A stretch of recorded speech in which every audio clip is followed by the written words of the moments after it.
देखो, तो आज हम पढ़ने वाले हैं परमाणु संरचना। कौन सा चैप्टर पढ़ रहे हैं अपन? केमिस्ट्री में सबसे पहले यदि किसी चीज को पढ़ना हो तो वो होता है परमाणु संरचना। किसका? परमाणु संरचना, है ना। और परमाणु संरचना में आपको एक चीज पता होना चाहिए, परमाणु किसे कहते हैं, पता है किसी को जानकारी?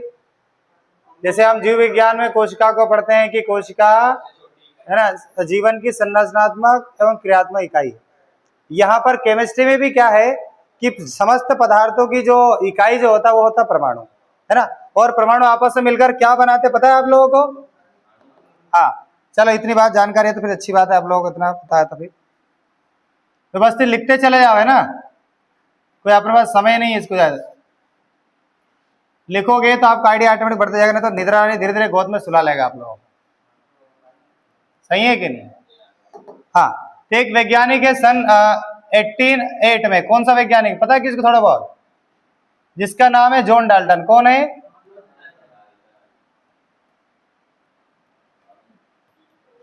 इन्होंने बताया था कि परमाणु क्या है, एक परमाणु सूक्ष्म, एक परमाणु जो है पदार्थ की सबसे सूक्ष्मतम इकाई है, पदार्थ की सबसे सूक्ष्मतम इकाई है ना। यानी 1808 में जॉन डाल्टन ने ही बताया था कि परमाणु क्या है, पदार्थ की सूक्ष्मतम इकाई है। ठीक, कहने का तात्पर्य यह है कि आपके जो जॉन डाल्टन के अनुसार परमाणु एक अविभाजित कण है। कैसा कण है? अविभाजित का मतलब समझते हो क्या होता है? हाँ, अविभाजित का मतलब होता है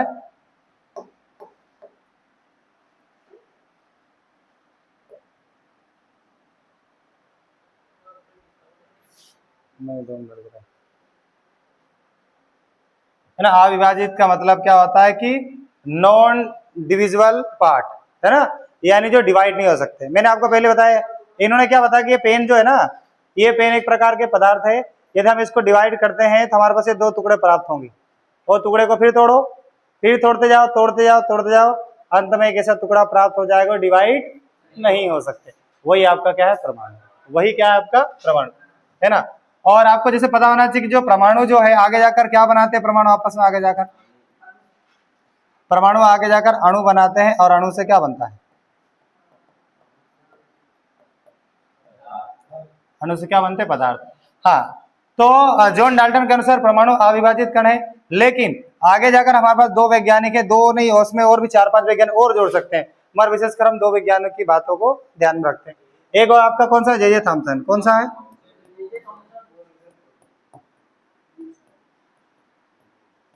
जे थॉमसन। और आपका कौन सा हो गया? रदरफोर्ड।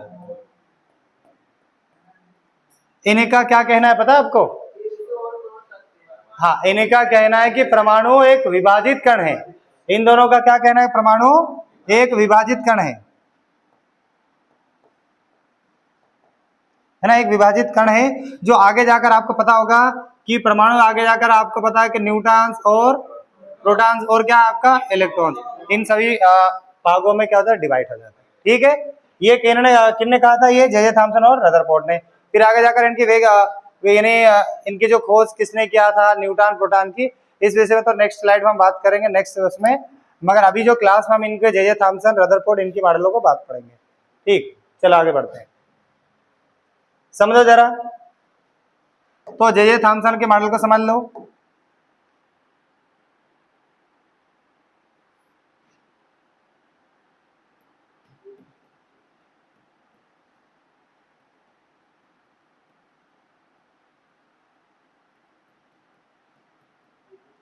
जे थॉमसन का परमाणु मॉडल,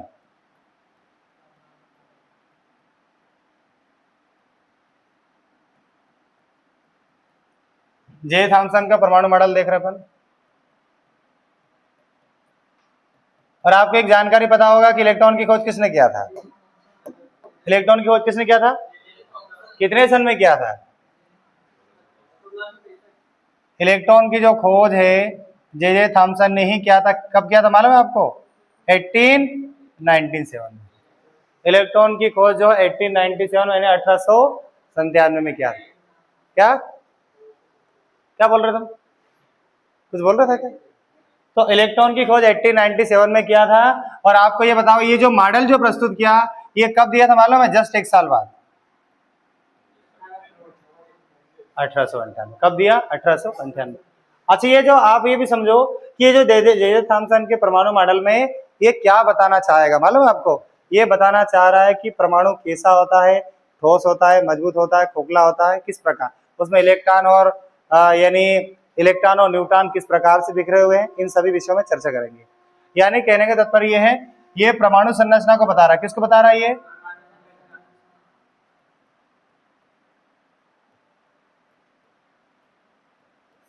ठीक है, अब सब परमाणु संरचना को बता रहा था, इसकी इनको समझो।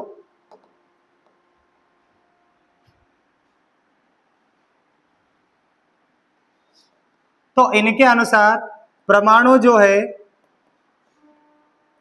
एक धनावेशित कैसा है?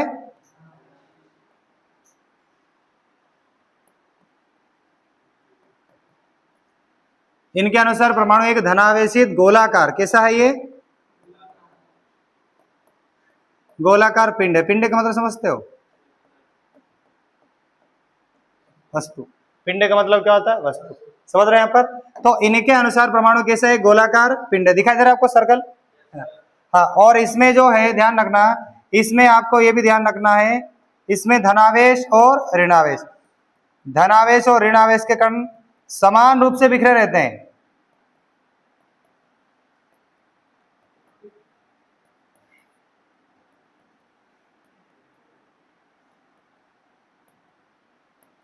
धनावेश और ऋणावेश के कण कैसे बिखरे रहते हैं? ये समान रूप से। देखो, ये समान रूप से यहाँ पर बिखरा हुआ है, ध्यान रखो इस बात को।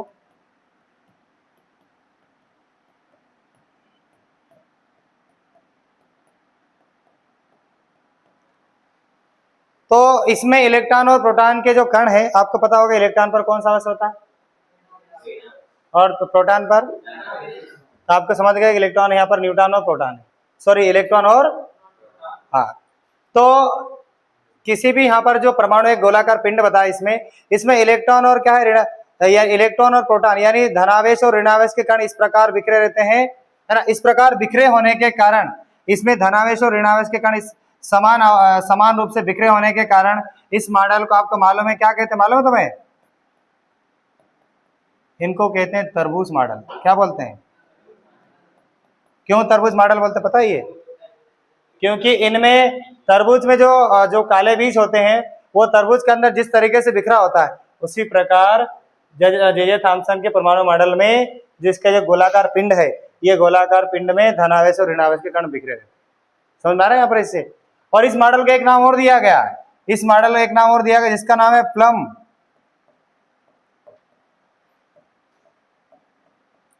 Plum pudding. क्या लिखा है? Plum pudding. प्लम का मतलब होता है सूखा मेवा या सूखा किशमिश। प्लम का मतलब क्या होता है? सूखा मेवा या सूखा किशमिश। देखो यहां पर लिख देते हैं अपन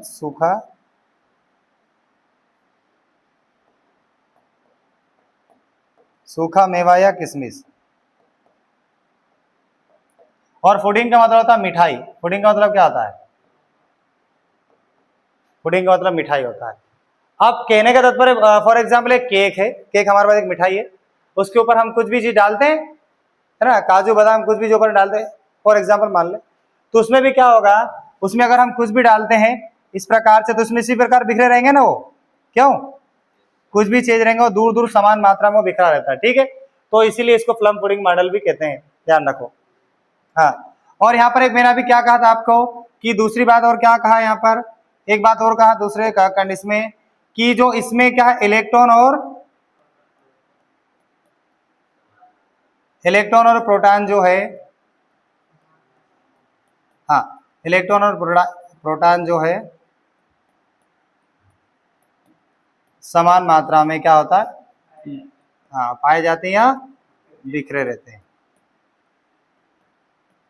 अरे इसी कारण तो बोलते हैं, है ना, कि जे थॉमसन के जो मॉडल को इसलिए तरबूज मॉडल कहा गया क्योंकि इसमें धनावेश और ऋणावेश के कण उसी प्रकार बिखरे रहते हैं जिस प्रकार तरबूज के अंदर बीज। समझ में? इसलिए बोलते हैं इसको। हाँ, और ये हो गया, और समझो जरा, और समझ लो। देखो इनका जो आकार है, इनका जो परमाणु का जो आकार है, ये एग्जाम में कई बार पूछा गया। इनका जो आकार है, जो परमाणु का जो आकार है वो होता है 10 की पावर, है ना, 10 की पावर -10 मीटर। परमाणु का आकार 10 की पावर -10 मीटर। अब एक से और शब्द और आता है, इनकी त्रिज्या कितनी होती है? त्रिज्या समझते हो? त्रिज्या, त्रिज्या का मतलब क्या है? ये कोई सा एक मध्य भाग है किसी गोलाकार पिंड का, इस मध्य भाग से यहाँ तक की जो दूरी होता है वो क्या कहलाती है? त्रिज्या। यानी नाभिक से महत्तम कक्ष की दूरी को क्या कहते हैं? त्रिज्या। ठीक है, तो इस त्रिज्या की कितना त्रिज्या होता है इसका? तो हम यहाँ लिख सकते हैं परमाणु त्रिज्या,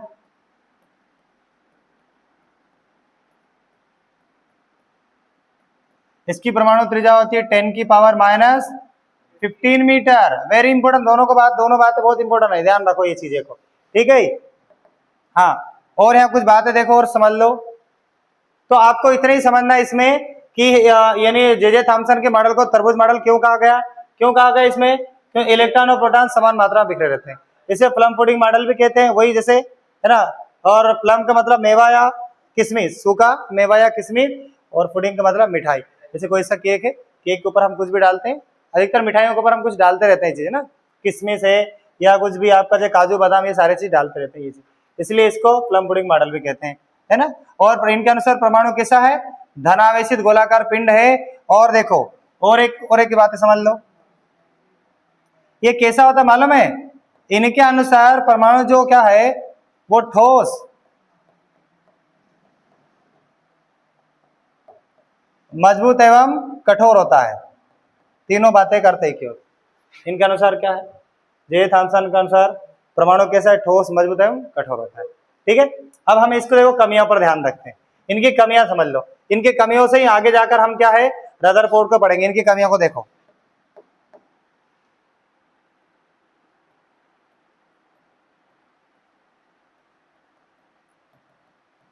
पहली कमी इन्होंने बताया कि इलेक्ट्रॉन और कौन सा अपना प्रोटॉन,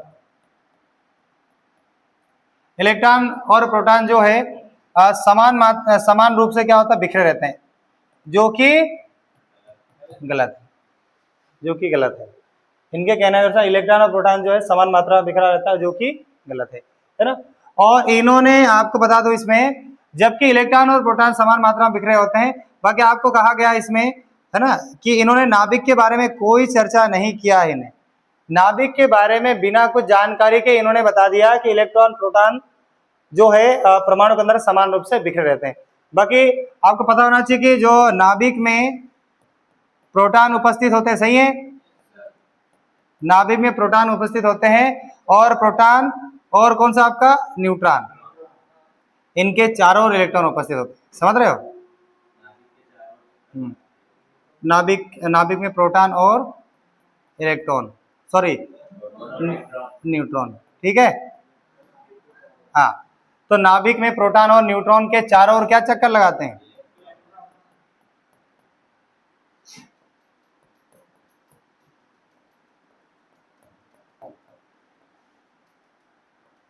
ठीक है ना, ये बातें।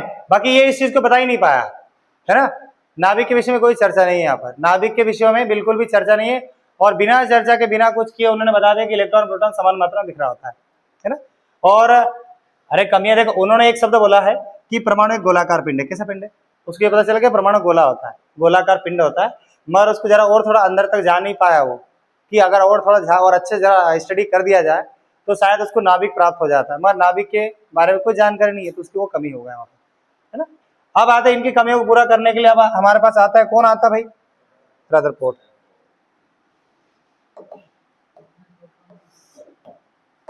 जानकारी है थोड़ा बहुत इसके बारे में?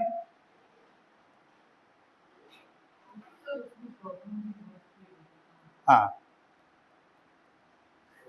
अब मॉडल पूरा नहीं लिखते अपन, रदरफोर्ड का परमाणु मॉडल करके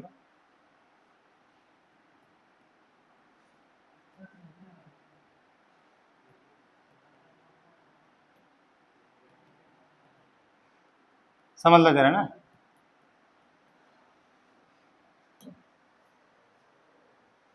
देखो जरा क्या कहता है, कितने सन में आया, कौन था रदरफोर्ड, पता है किसी को? ये वो वैज्ञानिक है जिसको सभी पता था, जिसको इलेक्ट्रॉन, न्यूट्रॉन और प्रोटॉन, इन सभी की जानकारी बिल्कुल इसको प्राप्त हो चुका था, मगर इस व्यक्ति को ये नहीं पता कि भाई अब इसको प्रकाशित भी करना चाहिए। कहाँ मालूम है ना, जब हम कुछ चीज को उपलब्धि हासिल करते हैं तो उस उपलब्धि को प्रकाशित भी करना चाहिए समाचार पत्रों के माध्यम से। समझ रहे हो यहाँ पर, हमारे ये किसी प्रकार कुछ नहीं करा। और इसके श्रेय है बहुत सारे वैज्ञानिक ने, ए गोल्डस्टीन हुआ, सुना आपने, ए गोल्डस्टीन हो गया, फिर आपका चैडविक हो गया, सही है, जे थॉमसन हो गया। ये सारी बातें अगर एक ही साथ ये रदरफोर्ड पूरा बता सकता था, मगर इसमें ज्यादा से बिल्कुल प्रकाशित करने का कोई वो नहीं था, उसको लोभ लालच नहीं था। देखो आगे, तो इन्होंने आपको ध्यान रखो, इन्होंने जो प्रोटॉन का जो नाम इन्होंने ही दिया था, समझ रहे हैं यहाँ पर, प्रोटॉन का जो नाम देने वाला वैज्ञानिक यही था। प्रोटॉन का जो नाम देने वाला वैज्ञानिक कौन था? रदरफोर्ड। हाँ, तो ये भी आपको बता दूं, इन्होंने जो ये मॉडल दिया है ये 1911 में दिया। कब दिया इन्होंने? 1900, आपको ये सन याद रखना है, जहां मैं बता रहा हूं, 1911 में रदरफोर्ड ने अपना मॉडल प्रस्तुत किया था। हाँ, फिर देखो अब इनके मॉडल की जो क्या क्या खास बातें हैं और क्या क्या इनको उपलब्धि प्राप्त हुआ, देखो। तो इन्होंने एक स्वर्ण पात्र लिया, भाई क्या लिया इन्होंने? हाँ, स्वर्ण पात्र, सोने की पन्नी। देखो समझो जरा, तो ये हमारे पास एक कैसा स्वर्ण पात्र का मतलब समझते, कोई से भी कुछ भी, ये इस प्रकार के सर्कुलर फॉर्म में कोई से भी हो गया कुछ भी, है ना। एक गोलाकार, यहाँ पर आयतकार कोई एक पदार्थ है हमारे पास, समझ रहे हैं, यहाँ पर एक कोई पात्र है, ठीक है। हाँ, तो कोई सा एक हमारे पास एक पात्र है,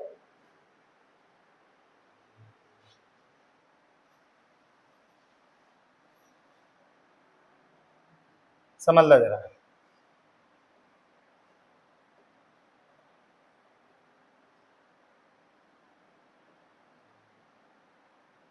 थोड़ा नीचे कर देते हैं, देखो अब ये क्या करते हैं, ये स्वर्ण पात्र लेकर इस स्वर्ण पात्र पर अल्फा किरणों की बौछार करते हैं। किसकी बौछार करते हैं? अल्फा कणों की, या अल्फा किरणें बोल सकते हैं ना। तो इन्होंने स्वर्ण पात्र लिया और उस स्वर्ण पात्र पर किसकी बौछार किया इन्होंने?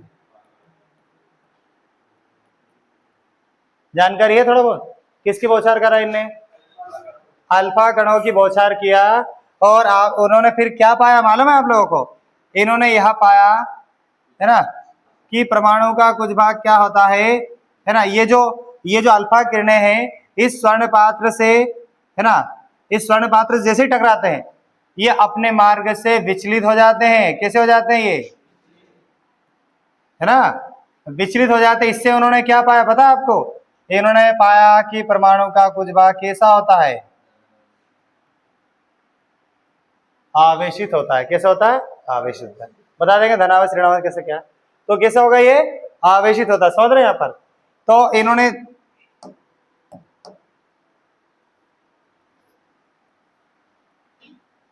ये अब समझ जाओ। फिर देखो ये आपकी पहली कंडीशन हो गई, यहाँ पर पहली जो शर्त यानी जो उसकी खूबियां हो गया। फिर दूसरे में देखो, फिर इन्होंने क्या करा मालूम है? फिर स्वर्ण पात्र पर अल्फा कणों की बौछार करते हैं। क्यों?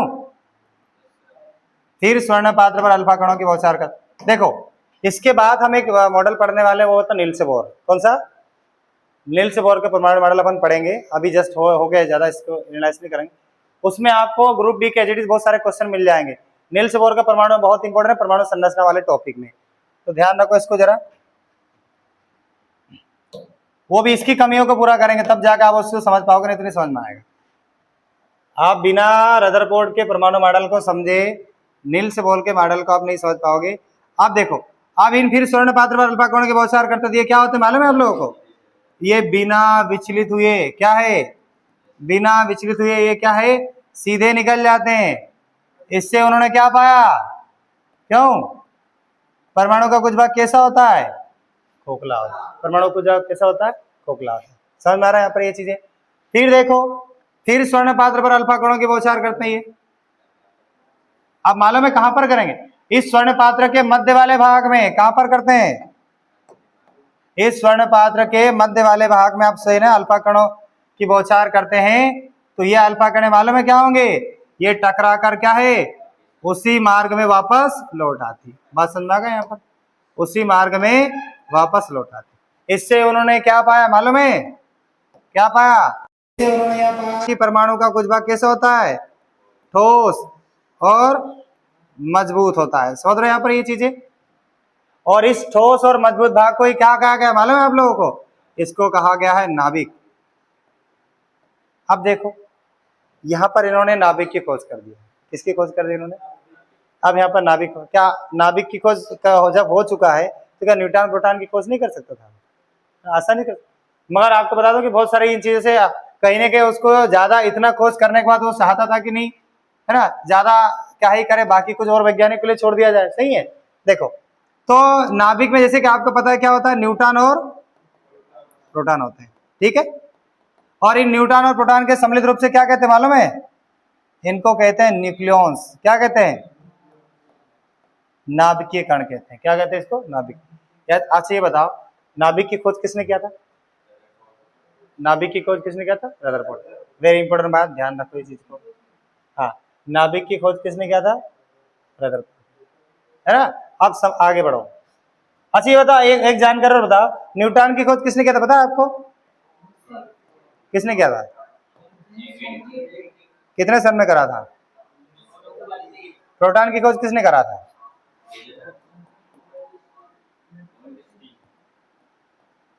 गोल्डस्ट ने करा। ठीक है, ध्यान रखो। हाँ, और यहाँ पर अल्फा किरणों की बौछार कर रहे हैं, तो ये अल्फा किरणें निकल कहाँ से रहा है? कई बार क्वेश्चन पूछा गया। तो एक तत्व है, उसका नाम है रेडियोएक्टिव तत्व, जिसका नाम है पोलोनियम। क्या है? वेरी इंपॉर्टेंट बात, ध्यान रखो।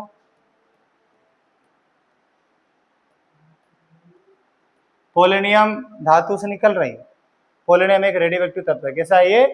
रेडियोएक्टिव तत्व, ध्यान रखो, यहां से इस किरणें से निकल रहा है। और अल्फा बीटा गामा, एक शब्द मैंने और बोला आपने, अल्फा बीटा और गामा। तो अल्फा बीटा गामा में आपको मालूम सबसे भेदन क्षमता किसकी होती है ना? सबसे जो भेदन जो क्षमता होती है वो किसकी होती है? गामा की। किस चीज को भेदने की जो क्षमता होती है किसकी होती है? गामा की। ध्यान रखो, ध्यान रखो ये चीज, है ना। इनका क्रम भी सबसे कम अल्फा, फिर बीटा और फिर आपका गामा। ध्यान रखो ये चीजें। चलो आगे बढ़ते हैं। अब इनकी कमियों पर ध्यान रखो। देखो अब इनकी कमियों को समझ लो।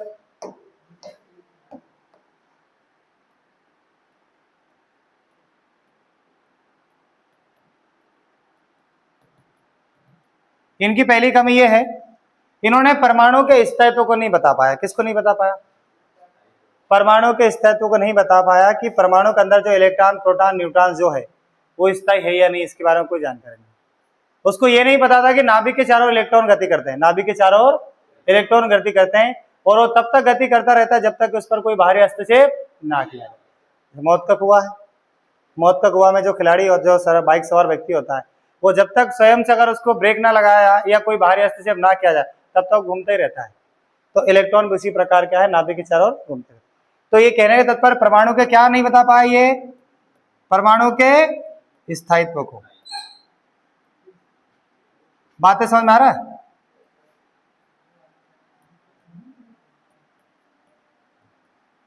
ठीक है। और नंबर दूसरा, हाँ नंबर दूसरा में इन्होंने परमाणु यानी रेखीय स्पेक्ट्रम को समझाने में असफल रहा। किसको समझाने में असफल रहा? स्पेक्ट्रम का मतलब समझते? स्पेक्ट्रम का मतलब क्या होता है? स्पेक्ट्रम का मतलब वर्णक्रम। क्या है? वर्णक्रम। स्पेक्ट्रम का मतलब क्या होता है भाई? वर्णक्रम। और वर्णक्रम का आप समझ गए? वर्ण मतलब क्या होता है? कलर। आपने एक शब्द पढ़ा है, क्या बोलते उसमें, यानी क्लास 10th में ये शब्द पढ़ा है कि नहीं पढ़ा?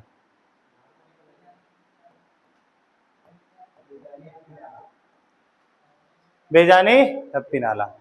तो ये उसी वर्णक्रम की बात कर रहे हैं। तो रेखीय स्पेक्ट्रम को नहीं समझा नहीं पाया, तो आप उसी की चर्चा को आगे बात करते हैं।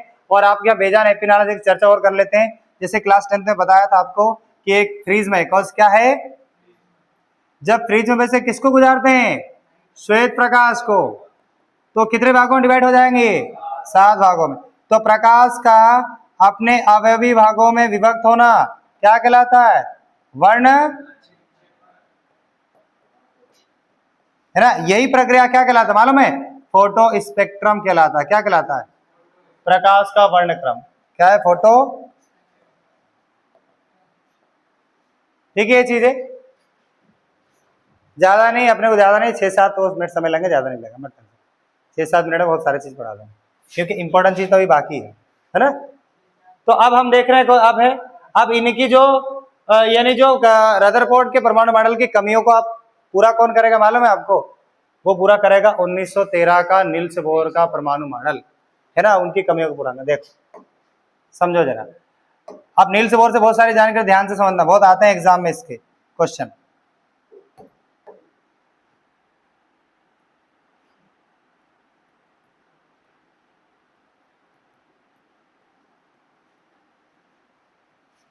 नील्स बोर का परमाणु मॉडल,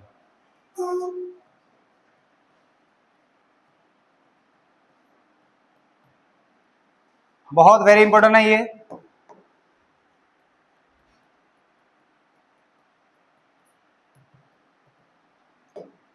आया 1913 में। कब आया ये? हाँ, तो आपको जितने भी सन बता रहा हूँ, सन को याद रखना ना। ये नोबेल पुरस्कार से सम्मानित व्यक्ति है, बहुत अच्छे अच्छे कार्य के लिए इसको नोबेल पुरस्कार दिया गया 1921 में। हाँ बिल्कुल उसको दिया, बिल्कुल उसको मिला, बिल्कुल मिला, अच्छे अच्छे कार्य के लिए एग्जाम आया हुआ, इसलिए मैं इसकी चर्चा कर रहा हूँ, और कहीं नहीं, एग्जाम आया हुआ इसके बाद। चलो देखो, तो ये मॉडल कब आया? 1913 में। अब ये बता दो जरा, इसमें 1913 में किसके साथ दिया था ये मॉडल? एक वैज्ञानिक है जिसका नाम है मैक्स प्लांक। मैक्स प्लांक का समय बता देंगे आपको उधर, इसके बारे में जानकारी, जो क्वांटम सिद्धांत दिया था ना, क्वांटम सिद्धांत, ये मैक्स प्लांक ने दिया, क्वांटम सिद्धांत है, इसके बारे में बता देंगे। तो 1913 का देखो, अब समझो जरा आगे, इन्होंने क्या करा है,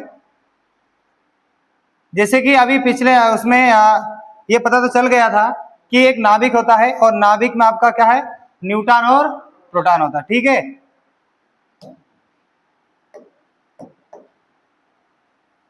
और उसके चारों ओर क्या होता है? उसके चारों ओर इलेक्ट्रॉन्स होते हैं, ठीक है। ये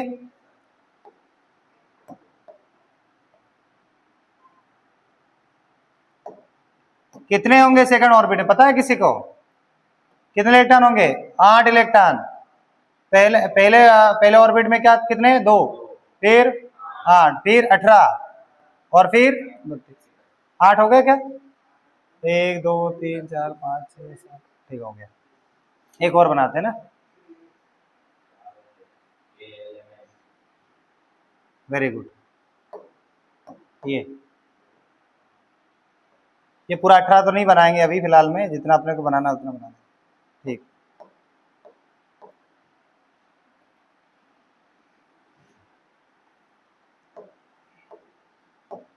कितने हो गए? अब ये लास्ट में एक और बना देते हैं, ठीक। ये अब समझो जरा ना, पहली कंडीशन, पहला देखो, पहले इनकी जो इसकी विशेषता समझ लो जरा, क्या कहता है पहले? ये कहता है कि इलेक्ट्रॉन जो है इस नाभिक के चारों ओर, इलेक्ट्रॉन जो है इस नाभिक के चारों ओर तब तक गति करता रहेगा जब तक इस पर कोई बाहरी हस्तक्षेप ना किया जाए। सही है कि नहीं? इलेक्ट्रॉन कब तक गति करता रहेगा? जब तक इस पर कोई बाहरी हस्तक्षेप ना किया जाए। वेरी इंपॉर्टेंट पॉइंट, यानी बाहरी हस्तक्षेप नहीं होना चाहिए। सही है,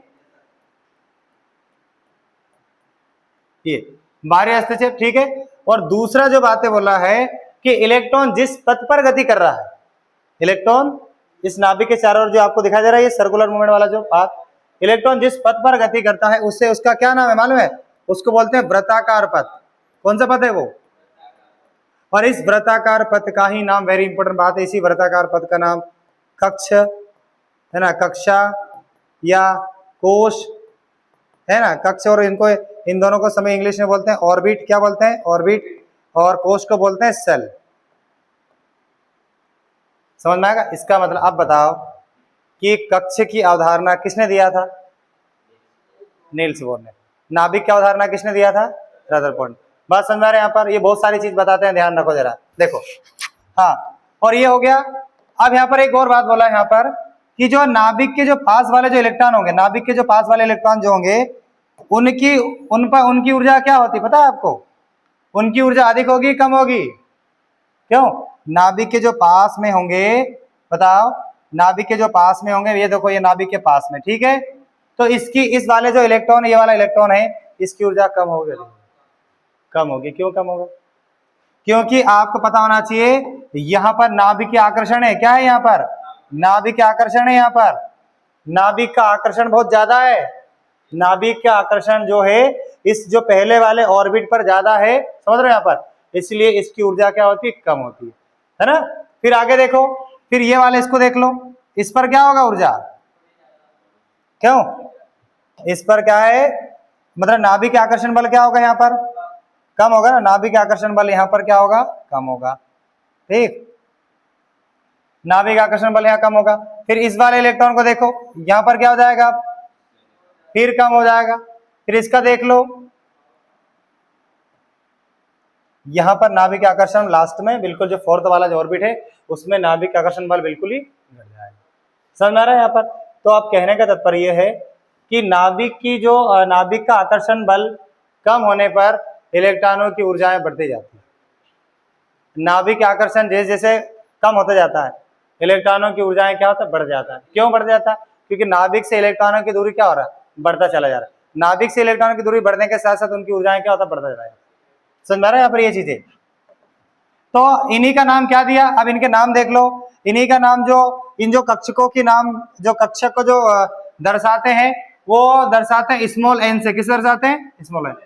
पहले वाले हमारे पास जो पहले वाले जो कक्ष है, पहले वाले एन का मतलब है 1 2 3 और 4, और इनका नाम क्या क्या दिया, और अल्फाबेट में के एल एम और एन। वेरी इंपॉर्टेंट बात, इसमें कितने इलेक्ट्रॉन होते हैं, है ना, इसमें कितने इलेक्ट्रॉन होंगे, 2। तो इससे जानने के लिए पहले आपको एक चीज जानना होगा कि इसमें उपकक्ष कितने होते हैं, क्यों इसमें उपकक्ष होंगे एस, यानी 1 होगा, क्या होगा, 1 होगा। पी में कितने होंगे मालूम, एस पी, कितने होंगे एस और पी। एम में कितने होंगे, एस पी डी। एन में क्या होगा, एस पी डी और एफ। सही है, समझो। एस में कितने इलेक्ट्रॉन भरे जाते हैं, एस में इलेक्ट्रॉन भरे जाते हैं 2। यदि 2 है तो ऑर्बिट कितना होगा, यदि इसमें 2 इलेक्ट्रॉन भरे जाते हैं तो यदि कक्षक कितने होंगे, 1। और यदि पी में इलेक्ट्रॉन कितने, 6 इलेक्ट्रॉन भरे जाते हैं तो कितने ऑर्बिट होंगे, 3। एक ऑर्बिट में ये है आपका ऑर्बिट, और ये दोनों एक ही बात है। ये एक ऑर्बिट में अधिकतम 2 इलेक्ट्रॉन से ज्यादा नहीं हो सकते, अधिकतम 2 ही इलेक्ट्रॉन होते हैं, समझ रहे हैं यहाँ पर ये। तो अब डी में इलेक्ट्रॉन भरे जाते हैं 10, कितने, 10। तो 10 में कितने ऑर्बिट होंगे, ऑर्बिटल होंगे 5। एफ में यदि 14 इलेक्ट्रॉन है तो कितने होंगे, 7। बहुत इंपॉर्टेंट बात, कई बार क्वेश्चन हो गया कि बता, आपसे ग्रुप डी में कई बार क्वेश्चन पूछा गया कि बताओ एम कोश में कितने उपकक्ष होंगे या कितने उपकोश होंगे या कितने इलेक्ट्रॉन होते हैं। अब हमें इलेक्ट्रॉनों काउंट करो, इसमें कितने इलेक्ट्रॉन होंगे, एस में 2 है ना, क्योंकि ऑर्बिट कितने, 1, और इसके ऑर्बिट 1, और ये 3, और ये आपका 1 3 और 5 है ना, और 1 3 5 और 7, इसका अनुसार करना है। डबल कर दो सभी को, 1 का डबल दो, कितने 4 है, कितने 8 हो जाएंगे। कितने हो रहे हैं टोटल यहाँ पर, 9, 9 का डबल 18। कितने ऑर्बिट, 7 5 12, 12 और 3 कितने, 15 और 1 16, कितने हो जाएंगे, 32, 2 8 18। बस समझ आ रहा है, बहुत इंपॉर्टेंट बात है। अब एक छोड़ो, एक चार्ट और बना लो जरा, इसमें दे देते जरा इसको नाम। ये आपका क्या हो जाएगा, ये आपका के हो गया है ना, ये आपका क्या होगा, के एल एम और एन है ना। और आपको इसमें एक शब्द है कक्ष और कक्षक की बात आप कोश शब्द याद रखो, क्या है, कोश। एग्जाम में कक्ष और कक्षक के कोई वो नहीं होता, कोश शब्द से ज्यादा पूछते हैं कि एम कोश में कितने इलेक्ट्रॉन है, कितने क्या है। अब एक बार एक इंपॉर्टेंट बात समझा दूं, आपसे ये पूछा जाए कि सोडियम के, है ना, सोडियम के एल कोश में कितने इलेक्ट्रॉन है, सोडियम के एल कोश में कितने इलेक्ट्रॉन हो, माइंड में सेट होना चाहिए। एल कोश का मतलब दूसरा ऑर्बिट, एल कोश का मतलब दूसरा ऑर्बिट। जैसे आप सम बनाते, देखो सोडियम के इलेक्ट्रॉन कितने इलेक्ट्रॉन होते हैं, 11। 11 कैसे लिखोगे आप, 2 8 और 1। आपको अभी जो मैंने पूछा उसके अनुसार तो आप गलत बता दिए, क्योंकि यहाँ पर एल है ही नहीं, यहाँ तो एल नहीं है ना, यहाँ क्या है, एम है। क्या है यहाँ पर, ये आपका ये जो मैंने ऐसे लिखा है 2 8 और 1, इसका मतलब ये क्या है मालूम है, ये पहला ऑर्बिट है, ये दूसरा और ये तीसरा है। ये के है, ये एल है और ये एम है। एम कोश में कितने इलेक्ट्रॉन है। इस तरीके से क्वेश्चन बहुत आते हैं ग्रुप डी में, ध्यान रखना ये बात है। समझ में आ रहा है यहाँ पर ये चीजें। हाँ, और एक चार्ट आपको बता देता हूँ जरा, है ना, एक चार्ट बताता हूँ, उसके बाद थोड़ा बताता हूँ जरा कि एक कक्ष होता है जो कि हम जिसको मकान बोलते हैं, क्या बोलते हैं इसको, और मकान के अंदर आपको पता है कमरे होते हैं जिसे हम क्या बोलते हैं, मैं इसको कोष से बता दूं तो अच्छा रहेगा। कोष के अंदर क्या होता है, उपकोष होता है, क्या होता है, कोष का क्या क्या नाम है, के एल एम और एन, ठीक है। उपकोष का क्या क्या नाम है, एस पी डी और एम, ठीक है। यानी कोष के अंदर उपकोष, है ना, यानी मकान के अंदर कमरे, ठीक है, और कमरे के अंदर छोटे कमरे, ठीक है। तो छोटे कमरे आपका क्या हो गया मालूम है, वो हो गया आपका कक्षक। क्या होता है, कक्षक। कक्षक, इनके आधार पर इनके कक्षक होते हैं, इनमें